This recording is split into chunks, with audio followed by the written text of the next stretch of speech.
Glad to be alive. Same. Gratitude, attitude of gratitude. Yeah. That was actually one of our presentations last week. Okay.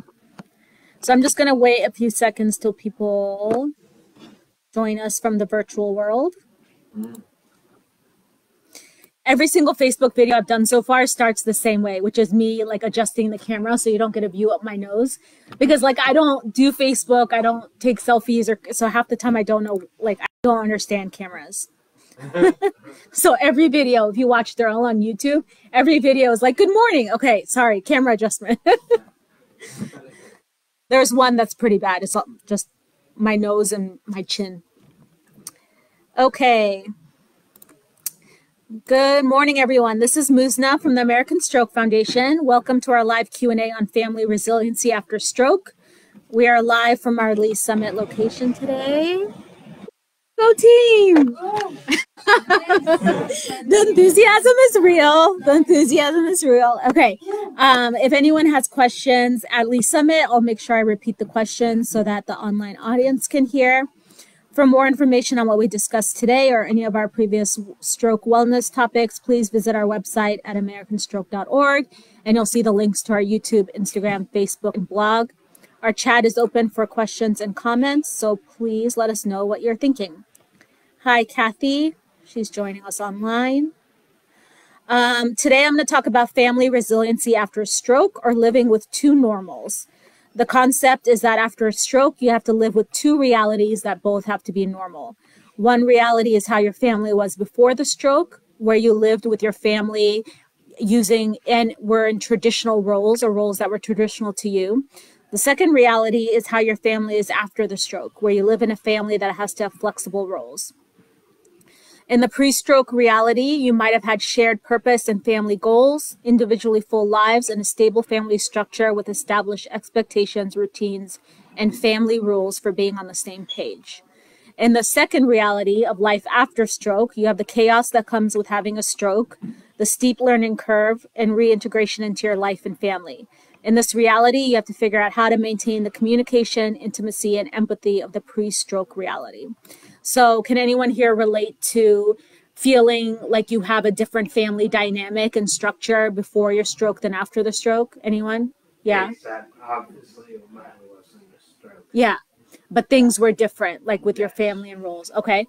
And how hard was it to re-engage, like if you were, a parent, a mother or a father, or if you were a son or a daughter, or if you were a brother or a sister, did that end up being different for you after the stroke when you needed help versus being the person who doesn't need help?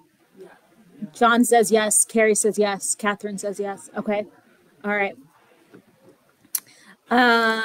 So let's talk about being a family. A shared purpose refers to believing that everyone in the family contributes to the success of the stroke survivor, which helps the success of the healing. Everyone buys in and has skin in the game. Did everyone have that experience where everyone pulled together to help you after the stroke, or did you guys have the opposite where, it was only one person that kind of stepped up, or everyone was kind of trying to figure out where they fit in? I would say for me, everyone came together. Okay. Everybody tried to figure things out. Okay. John says everyone came together. Carrie says everyone was trying to figure it out. Yeah. And it's a lot. Do you guys feel like it's a lot easier for people to help if there's like, they have skin in the game? If they don't have anything where it's a reciprocal relationship, it's really hard for someone to get that full buy-in. Yeah. Okay. Okay. Family goals are a clear vision of where you're going that serves as a touchstone that lines up your choices. It's a positive view or attitude of the vision for your family. Did everyone have family goals? Like, did you guys ever sit about, like, have conversations about who we are as a family, where we want to be in the next year, or 3 years, or 5 years? Did anyone have those conversations? Okay. No? Did anyone? You did? Okay. Did you have those conversations again after your stroke? Yeah. Okay. And what was different? Okay. I don't know. Okay. So Curtis says that he had those conversations before the stroke and after the stroke, but they were different. It's those conversations don't happen a lot. We tend to have those conversations when we're in crisis mode, like, hey, what's going to happen to us as we, even if you didn't have the stroke, as we get older, right? If our parents get older, if our children suddenly need help, then we have those conversations. Like, where am I going to live? What house am I going to live in? Am I going to live with family? Am I not going to live with family? We tend to not have those conversations until we need to. But part of the talk today is that it's a sign of healthy function and growth to have those conversations. Like, we all make personal goals, and so it would make sense to make family goals. So an example of a family values exercise. What 3 words describe the kind of family relationships that you want? Can anyone share 3 words that would describe the family they want? Relationships? I want something. It's always there for each other. Okay. Yeah. Carrie says strong family that's always there for each other no matter what. I would say loving. Yeah. John says loving. Any other words come to mind? Support. Support. What'd you say, Wee? Happy. Great. No words come to mind? No, just 2 people, and something just happened, and we had no for my husband being, You didn't have a plan in place for things like this? Is that what you're saying? No, I guess not. I don't have a lot of family, so it was difficult. Yeah. Catherine is sharing she didn't have a lot of family. It was just her and her husband, so it was difficult. So when you think of your family and you think of the values that you want, happy, always being there for each other, those are words you want to think about, because if you know what kind of family relationship you want, that's the first step towards getting it, right? If you're not sure what it is you're looking for, then it's harder to figure out a communication style that works for everyone. So words like committed, close, fun, creative, devoted, family first, friends, those are the words you want to think about. You can use these values to write a family mission. So an example of a family mission, this is something I used to do with stroke survivors at my last job, and also with service members and their families. You can use an example like this. So our family is blank, blank, and blank. Think of 3 words. Our purpose is to blank. We are most committed to blank. As a result of our being a family, our lives are blank, blank, and blank. Family is blank. We are blank. So Alyssa says one of the words that she would like to describe her family relationship is prepared. Kathy says, including me when I am able.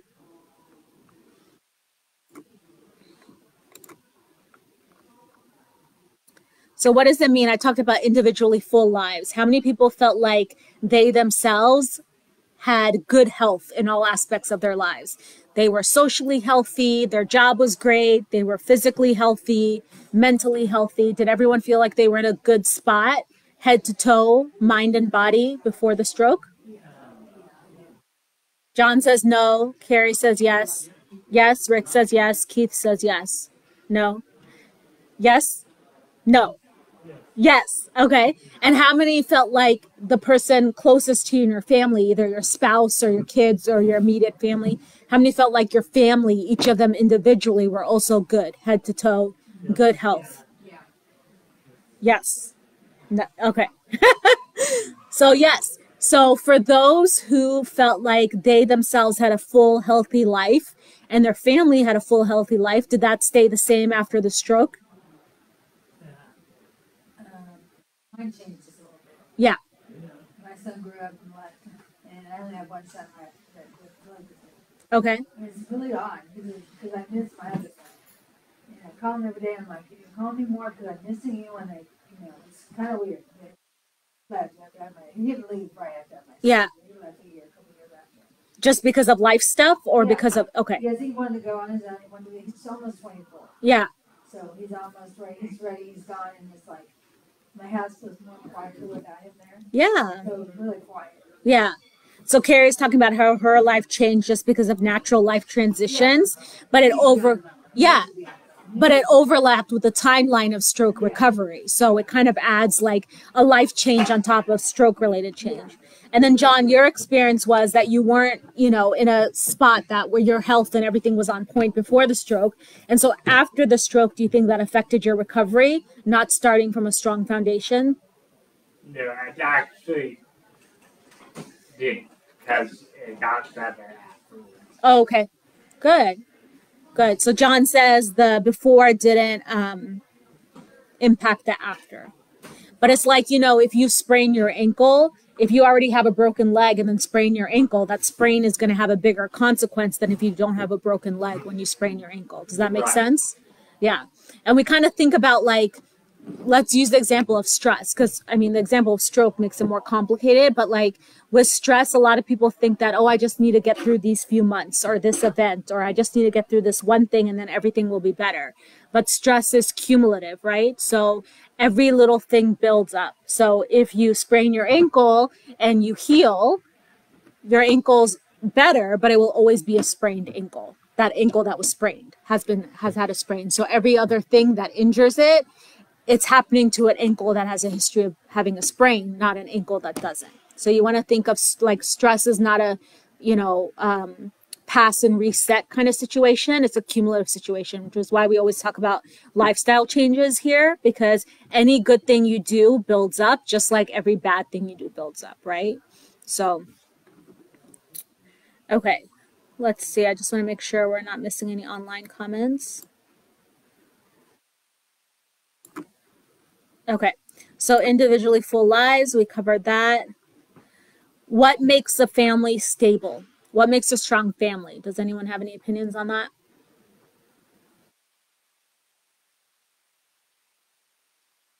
Support, okay. Unconditional love. It's important, yeah. Having shared expectations and values, is that important?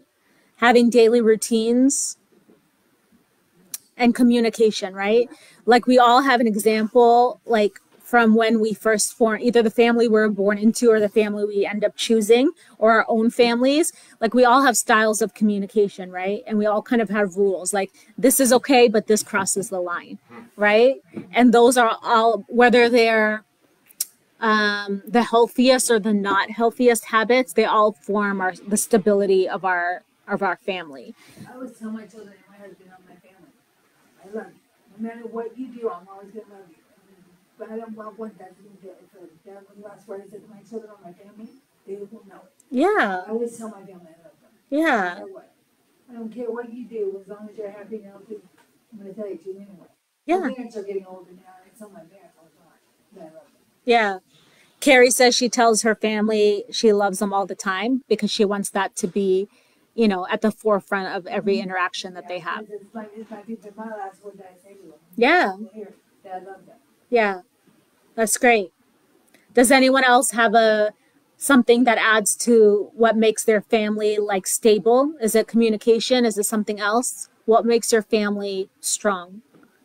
A lot more now, communication. Didn't used to be that way, but that was my fault. Yeah. So John says communication. Anyone else? Anything that communication? Okay. Okay. So after your stroke, that initial level of uncertainty and being in crisis mode,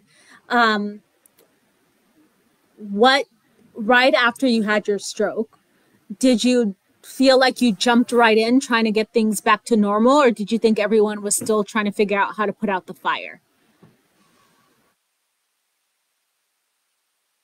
Trying to put out the fire for me. Yeah. Yeah. Okay.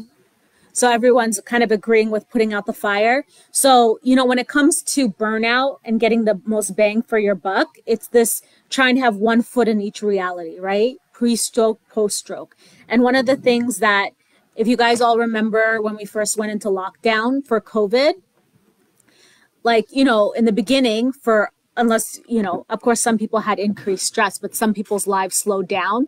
Like the first few months or weeks, it was new, right? No one was freaking out. But then if you watch the trends in mental health and emotional distress, like those started to pick up, right? And it was because we were trying to have a foot in each reality. We are trying to get used to things the way they were, but we were also waiting for things to get back to quote normal. And that was one of the big things that mental health professionals really started to push out, is that you're going to get burned out the more you try to keep your foot in each reality, right? So there is no getting back to normal. Like, don't, like right now, don't think of it that way. Right now, try to make the most of how things are now. Otherwise, you're going to burn through your reserves, right? So that's the same kind of strategy and things that people recommend after a stroke or anything else where you have a huge life-changing thing like a stroke, is that initially after the stroke, don't try to push yourself back into life before the stroke, because there's too many things that are changing. You need to keep communication to managing the crisis. You don't need to be having communication related to who's going to pay the bills and who's going to, you know, trying to get back to things the way they were, because right after, no one knows what's happening, right? Everything's in upheaval. So this kind of relates to, and I'm just going to share this example because I think it helps it clarify in my mind. So I don't know if it will for you guys, but you know, service members, when they deploy, the months and weeks leading up to deployment, you want to keep your communication simple. Here's how, you know, like the person who's deploying needs to like let go of 100% of the control at home, because they're not going to be there. Trying to maintain control when you're in a life or death situation deployed is just going to cause burnout on both ends. You have to be 100% present in your job, and your spouse has to be 100%, the one who's staying at their home. So same with having a stroke. Right after the stroke or any life-changing event, focus the communication on managing that crisis right then. If you're trying to do a foot in each one, it's going to cause a lot more frustration. Does that make sense? Yeah. So keep communication to business only. Focus on your routines that are constructive. So like, you know, saying I love you, right? Making sure you guys know that, you know, you're there for each other, and limit the things that are destructive, right? So having those like hair on fire conversations, right? Like, oh my God, everything's, you know, who's going to take care of the house? Who's going to take care of this? We lost someone who can work and we lost a second income. Like those are things that have to be addressed, and no one's saying that they shouldn't be, but you have to focus on the business at hand first to be able to get to those conversations. And this is, you know, this is guidance from people who have survived a stroke and their caregivers. Like in hindsight, when they're looking back, this is what they wish that they would have known. So everything's different for everyone. Like John said earlier, there is no normal. So this is just feedback from other people, but ultimately you have to feel good about the choices that were available to you at that time and the ones you made. Having realistic expectations. So being realistic that there's going to be uncertainty. How many people felt like there were more uncertain things after their stroke than there were certain?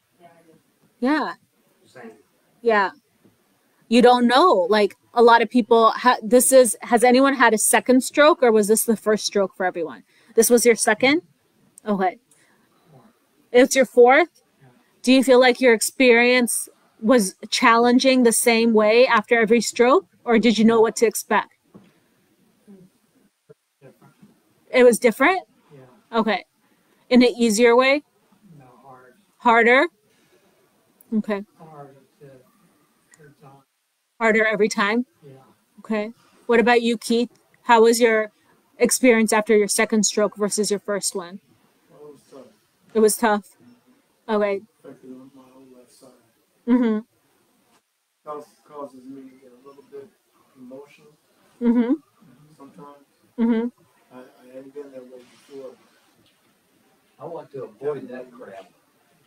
Did you feel like after having the second stroke, you knew what to expect? I didn't, Oh, you didn't get affected? Okay. it wasn't until the second stroke. Yeah. Yeah. Second stroke maybe 2 months after my. Mm-hmm. Yeah. So having a condition that's chronic, like stroke is, right? After 3 to 6 months, you're still dealing with changes. Like it can be a two-way street, right? You can know what to expect now that you've lived with it for a while, but you can also become more, because you're aware of the hard path ahead, it can be discouraging too. So, yeah. Okay. Don't stop living. That's another piece of advice from stroke survivors and everything, that after your stroke, you have to keep taking care of yourself. You have to get fresh air. You have to make sure you're eating. You have to make sure you're moving while you're dealing with someone or yourself being in the hospital. Does anyone else feel like life, like your caregiver or you yourself, like put everything else on hold and everything was just all about stroke 24/7? Or do you feel like life went on while you were? My wife had to sacrifice a life to help take care Yeah. of me. So that sometimes, as I told her, I don't want to be a hindrance to her. Mm-hmm. I don't want her to give up her life to mine, but Yeah. we, You had that conversation. My parents take me everywhere. Like if I have to go to the doctor, my mom takes me everywhere. First 10 days, and we can't do it. But I feel tremendous guilt. She's in her 70s. She didn't have to be my dad's service, but I feel like that's what I feel like. Yeah. She's my dad's service, not my mom. Mm-hmm. But, in reality, I need to start being more independent on my own. But I probably need to get back up by myself. Things that I need to do on my own. So I need to do that for myself. So, self-sufficient at home instead of having to rely on her to take me everywhere, which is, she has to, and I don't drive anyway, so. Mm-hmm. But it's hard because it's so good, so used to your caregiver. So my husband like turned into my caregiver, not my husband. I don't want that for him. Yeah. you had a feeling, You had that feeling though. It's that always in it's the back not of your my mind. spouse, it's my character. Yeah. Yeah. It sucks because sometimes it doesn't work out that way. Mm-hmm. I want my husband to have a life where he can go out and do things with his sons and do what he wants to do instead of always worrying about me. Don't worry about me. I'm fine. I'm in the house. I'm fine. Mm-hmm. Go do what you want to do. Or we'll go together. I don't care. It's whatever you want to do. Yeah. Most of the time, I try to go with him to do things together as a couple. Because we lose some of that. When you have your stroke, sometimes that gets lost. Yeah. So Carrie and Keith both shared that the change in roles and having your caregiver, your spouse be a caregiver kind of creates like a change dynamic, right? Are they there as my spouse? Are they feeling like my spouse, or are they feeling like my caregiver? It's really hard to do both, which is places like this, like we always get feedback that, hey, so-and-so listens to you guys better or the students better than they do to me at home, right? Because at home, it's like if you're encouraging exercise or something, it's like, are you nagging me as a spouse? Are you treating me like, you're my personal trainer? Go out as a couple, like me and my husband go out on dates. Yeah. We do date night and go out and do things together, just me and him. And that helps a lot. When we choose to be with each other, we choose to go out and do things and forget about the struggle, forget about whatever we need, and just go out and have fun. Yeah. So Carrie says going out with her husband and like having those same relationships and dynamics as the pre-stroke normal. Being in those roles helps with the after stroke. So I think that echoes what a lot of people say. Anyone else? Okay. Next point we're going to talk about is getting back into your family routines. So this would be like if we're using the service member analogy. So you deploy, i.e. you have your stroke, and now you come back from deployment back to your family. So now you're trying to, after your stroke, you're trying to get back into your family and your life, right?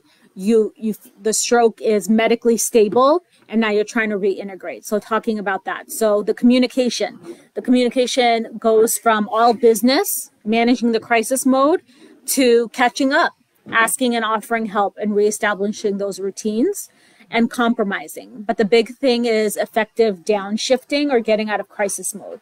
So if you don't consciously work on, okay, we're not on fire anymore, everything's medically stable, we're home, right? If you just go from crisis mode of being in the hospital and jump right into being a family, it tends to be less successful than if you have an intentional time to kind of wind down from the stressful situation you just had. Can anyone relate to that? Yeah. So an example is like some people who, you know, if you work a consistent schedule and then decide to take a vacation, so you work Friday, you hop on a plane Friday evening, and then you jump into, you wake up somewhere on a Saturday morning, it's hard to just feel relaxed just because you're in Bermuda, you know? You want to sleep in a bit, right? How many people just jump from, you know, from work mode to relax mode? You need that time to wind down, just like with sleep, which is why it's so hard. You know, so many people have sleep problems. It's because we expect our to be go, go, go, and then jump into bed and magically be ready for sleep. But we need that wind down time. Okay. How many people feel like their marriage and the strength of their marriage changed after a stroke, either better or worse? Carrie says mine did. Rick? Okay. So what makes communication strong in a marriage? Anyone? No matter what, I tell them everything. You tell your husband everything?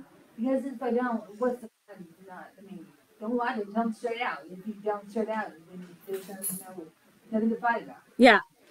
I Okay. tell him everything. What's going on? Full disclosure, Carrie says. Yeah. Okay. And another part of it is don't get real, about the, Yeah. after my stroke, I mean, I got in my head a lot About what? about my marriage. Oh, okay. And so, like, it's never gonna be get down. Like, my mind was playing tricks on me. My emotions were going through all these emotions, if you will, about our marriage, about fidelity. Mm-hmm. And so something about the stroke, it plays on your head. Well, I don't know, maybe it's just me. Played on my mind quite a bit. I was going through emotions. Yeah. So I had to learn to not allow that to happen. Listen. I had to go see a neuropsychologist. I keep listening to the voice in my head. My marriage would be in shambles right now. Mm-hmm. Karen was saying communicate. She told me that was something I didn't do. I didn't tell my wife how I was really feeling. I had to keep, Yeah. because for one, I didn't want to burden her. Secondly, I didn't want her to hear the doubt that I had running through my mind. Any of that, my marriage. So, quite a few things I kept to myself. Yeah. I at first I thought my husband would leave because of my stroke. Mm-hmm. Leave me and my two children behind, and my kids are not his kids. But anyway, I was afraid that he would leave because of my stroke. One he's always told me, I'm not going to leave. To leave. Hey, you had a stroke, so what? Let's get through it together as a couple, we'll be fine. Mm-hmm. And it's true. Because he loves me no matter what. No matter what it looks like, no matter whatever. If I have a arm that does not work, it's okay. He still loves me no matter what. Yeah. So Carrie and Keith, for everyone online, just shared that they both had questions and concerns about, you know, the impact of the stroke on their marriage, right? So we all, you know, when your physical or mental ability changes, what does it look like? What does recovery look like? How am I going to be?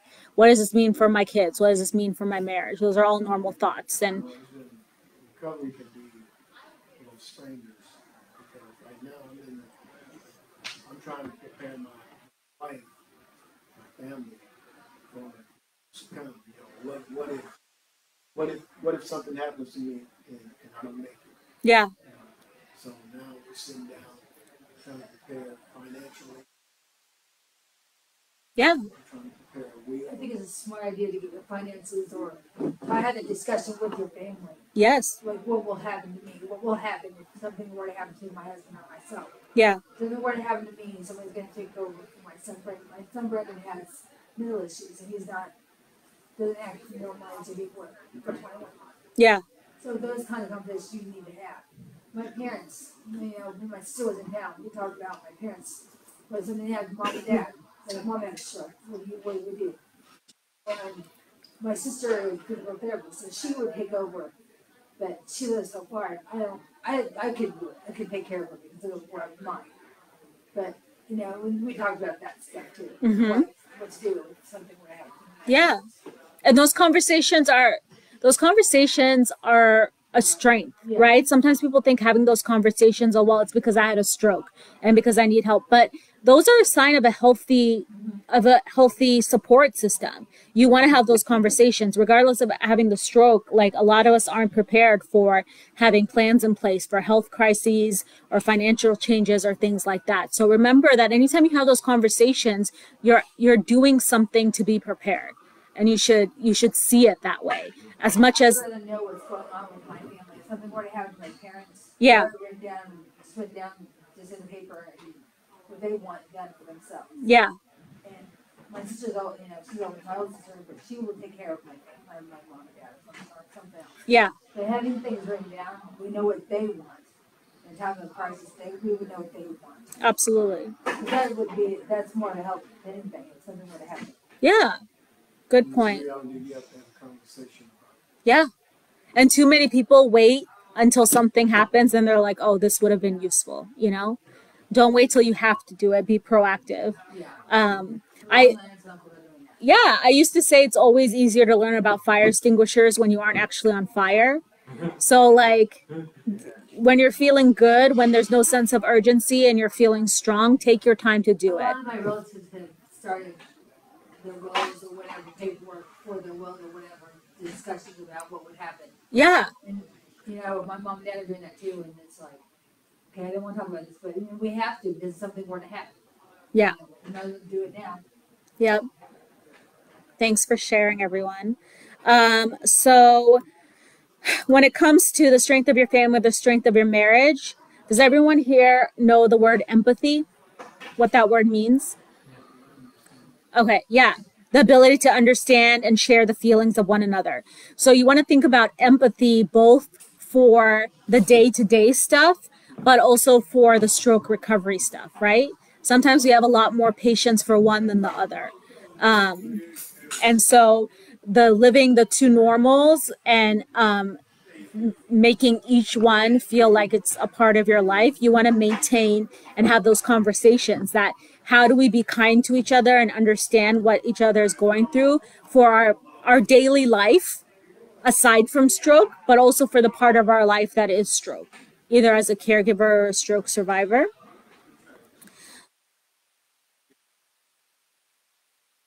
How would you guys define intimacy?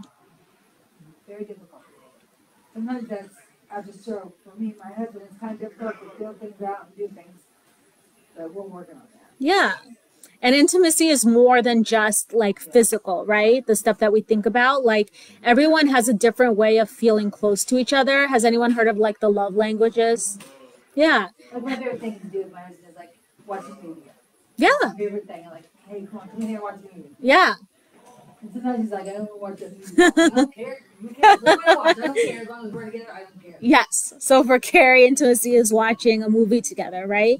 And you want to like the reason that the love languages thing kind of exploded is because it hones in on the basics that what we consider as affectionate and expressing love, like is different than the person who's trying to do it, right? So if someone is walking past you and you hold the door open for them, but they weren't leaving the building, they're not going to see that as helpful, right? So someone's like, oh, I'm being nice. I'm giving flowers. I'm giving chocolate. I'm being, but for the person receiving that stuff, what they really want is, a conversation. Then all those things objectively, although they're nice, subjectively, they're not being received that way, right? So that's why the whole love language, like when we look back in hindsight, we're like, oh, that's obvious. Do what makes the person feel cared for and supported and that they're safe. But you want to think of intimacy and broaden it so that it is something that both you and your partner can feel like you can do versus something that, you know, is like it has to be this way. Because as soon as you think about it has to look like this is when you get into trouble. So like John was saying, everyone's normal is different, right? Make what works for you. How many people talk about their hopes and dreams with their partner or caregiver? Plan on getting back to normal. Yeah. As normal as can be. Yeah. Won't be driving again. Yeah. How many people talk about retirement, either theirs or their caregivers or spouses, like what they plan on doing? I'm already retired. You're already retired. My husband does. Yeah. How many people talk about what they want? You're not ready for him to retire? I love him to death, but sometimes when we're together, we don't do this, and when he's gone, like, Space. we need space. Wayne. His name is Wayne. Keith is asking you a question. I'm sorry.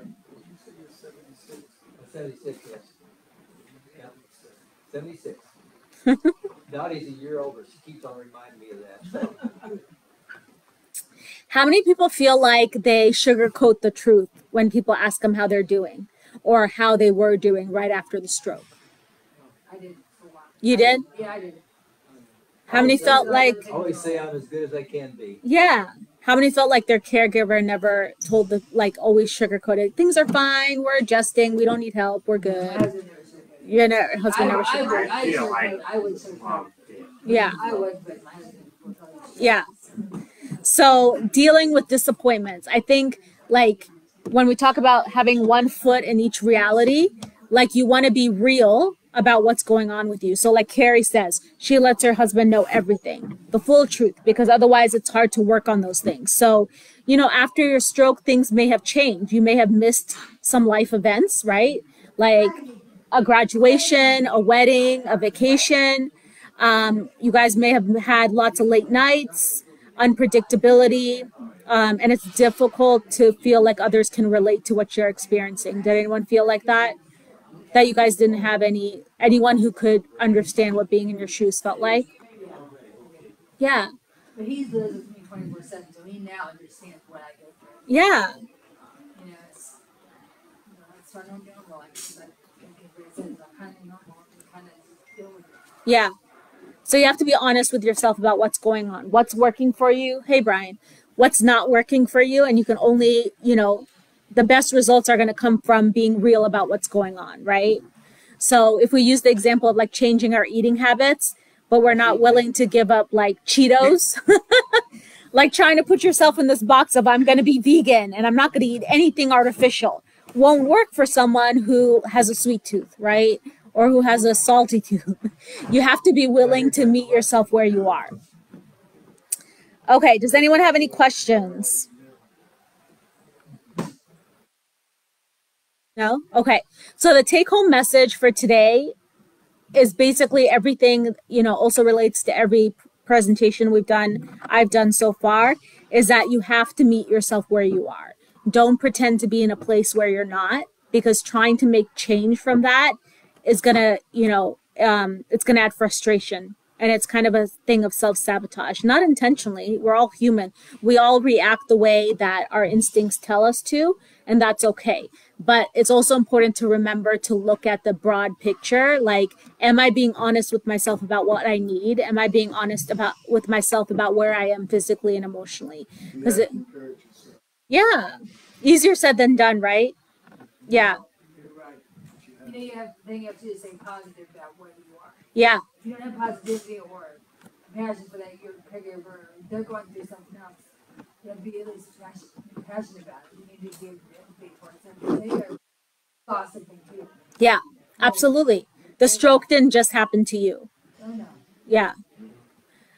And I think, you know, it's hard sometimes for me to do these presentations because I never wanted to feel like I'm making it sound easier than it really is, which is why I always include stuff that has been shared to me by stroke survivors and their caregivers.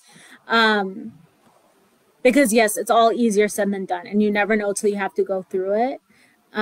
So yeah. Why it happened. You know, it happened because it happened. So I can just do it. You know, I didn't think when I was to take care of myself and not do what I was supposed to do. Yeah. That's why I had my stroke. Yeah. That's on me. It's not my husband or my children. It's my fault that I had my stroke. Mm-hmm. I have gotten over that, and it's like, okay, this is what it is, where we are. Be positive. You can't bring yourself down every day because it's not going to do anybody. Yeah. Hard to stay positive sometimes.